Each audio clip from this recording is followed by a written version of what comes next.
Import ചെയ്യുന്ന പലർക്കും ഉള്ളൊരു ഡൗട്ടാണ് ഇമ്പോർട്ട് ചെയ്യുന്ന സമയത്ത് കസ്റ്റംസ് ഡ്യൂട്ടി അടച്ചല്ലേ ഗുഡ്സ് എടുക്കാൻ പറ്റുള്ളൂ എന്നുള്ളത്. ഇതിനകത്ത് ചില കാര്യങ്ങൾ കൂടുതലായി വിശദമായി പറഞ്ഞു തരാം.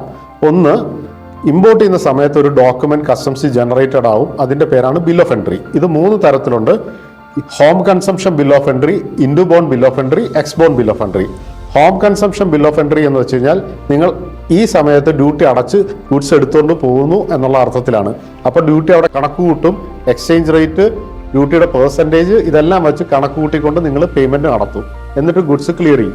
ഇതാണ് ആദ്യത്തെ രീതി.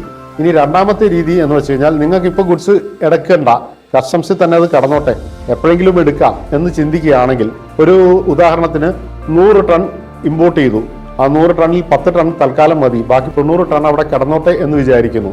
അങ്ങനെയുള്ളൊരു കേസിൽ ഇൻഡുബോൺ ബിൽ ഓഫ് എൻട്രി ആയിട്ട് 100 ടണ്ണും വയ്ക്കാം കസ്റ്റംസിന്റെ ബോണ്ടഡ് വെയർ ഹൗസിൽ. ഡ്യൂട്ടി അടയ്ക്കേണ്ടതില്ല. അപ്പോൾ ഡ്യൂട്ടി അടയ്ക്കാതെ ഈ ഗുഡ്സ് അവിടെ ഇരുന്നുകൊള്ളും. എന്നിട്ട് ഈ 10 ടൺ മാത്രം നിങ്ങൾ വെളിയിലേക്ക് ഇറക്കുന്ന സമയത്ത് അവിടെ എക്സ്ബോൺ ബിൽ ഓഫ് എൻട്രി എന്ന് പറഞ്ഞിട്ടുള്ള ഒരു ഡോക്യുമെന്റ് ജനറേറ്റ് ചെയ്യും. ആ 10 ടണ്ണിനുള്ള ഡ്യൂട്ടി മാത്രം അടച്ചുകൊണ്ട് നിങ്ങൾ ഗുഡ്സ് വെളിയിലേക്ക് കൊണ്ടുപോകും.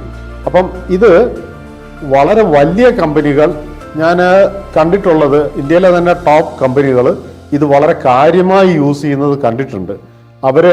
അവർക്ക് വേണ്ടുന്ന പ്രോഡക്റ്റുകൾ ഇമ്പോർട്ട് ചെയ്ത് ബോണ്ടഡ് വെയർ ഹൗസുകളിൽ വച്ചിട്ട് ആവശ്യാനുസരണം മാത്രം എക്സ്ബോണ്ട് വെച്ച് റിലീസ് ചെയ്യും. ഇതുകൊണ്ടുള്ള ഗുണം എന്താണെന്ന് വെച്ച് കഴിഞ്ഞാൽ ഡ്യൂട്ടി അടയ്ക്കാനുള്ള വർക്കിംഗ് ക്യാപിറ്റൽ സേവ് ചെയ്യാം.